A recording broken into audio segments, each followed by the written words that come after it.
राधे राधे मेरे प्रिय साथियों।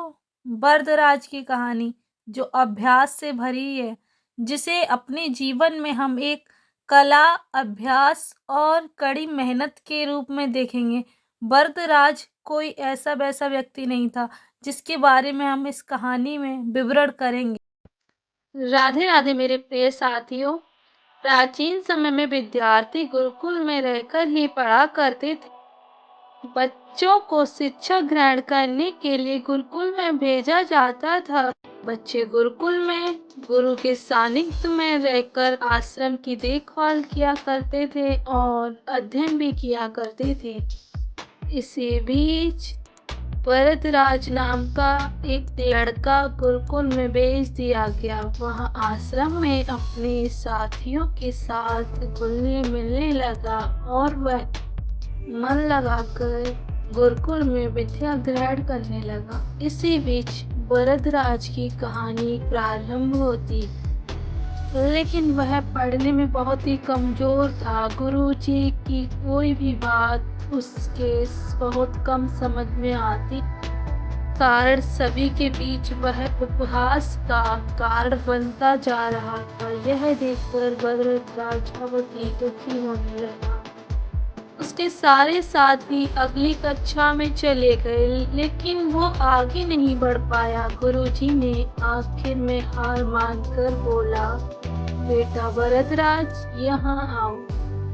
वरदराज जैसे ही जाता है गुरुजी के पास और सोचने लगता है कि गुरुजी अवश्य मुझसे कोई बात कहेंगे जो मेरे हित के लिए अच्छी होगी। मैंने सारे प्रयास करके देख लिए हैं, अब यही उचित होगा कि तुम यहाँ अपना समय बर्बाद मत करो, अपने घर के ओर चले जाओ और घर वालों के काम में मदद करना। ऐसा गुरुजी ने वरदराज से कहा और वहीं पर गुरुजी बैठे रहे। वरदराज उठकर चला गया और वरदराज ने भी सोचा कि शायद विद्या मेरी किस्मत में नहीं है, और भारी मन से गुरुकुल से घर के लिए निकल गया। दोपहर का समय था। रास्ते में उसे प्यास लगने लगी।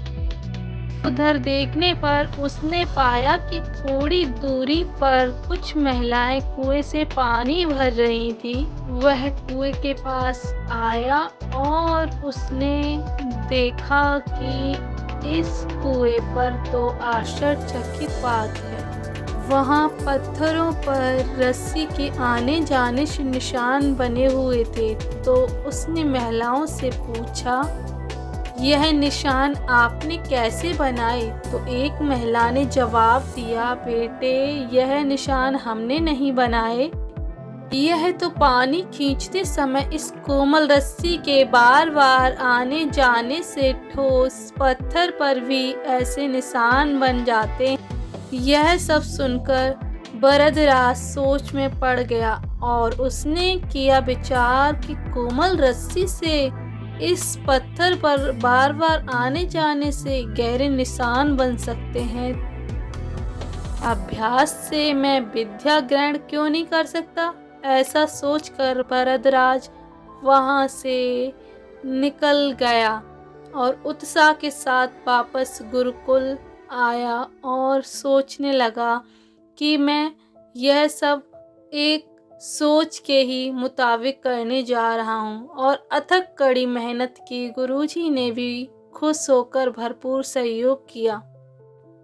कुछ ही सालों बाद यही मंदबुद्धि बालक वरदराज आगे चलकर संस्कृत का विद्वान बना, जिसने लघु सिद्धांत कौमुदी, मध्य सिद्धांत कौमुदी, सार सिद्धांत कौमुदी, गीर्वाण पद मंजरी की रचना की, जो संस्कृत में विख्यात और अत्यंत ही कठिन है, जिनका अर्थ निकालना बहुत ही कठिन था। लेकिन वह आगे चलकर एक विद्वान बना। अर्थात कहते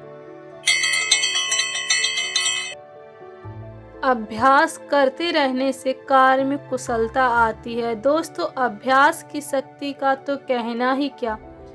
यह आपके हर सपने को पूरा करेगी। अभ्यास बहुत ज़रूरी है, चाहे वो खेल में हो या पढ़ाई में।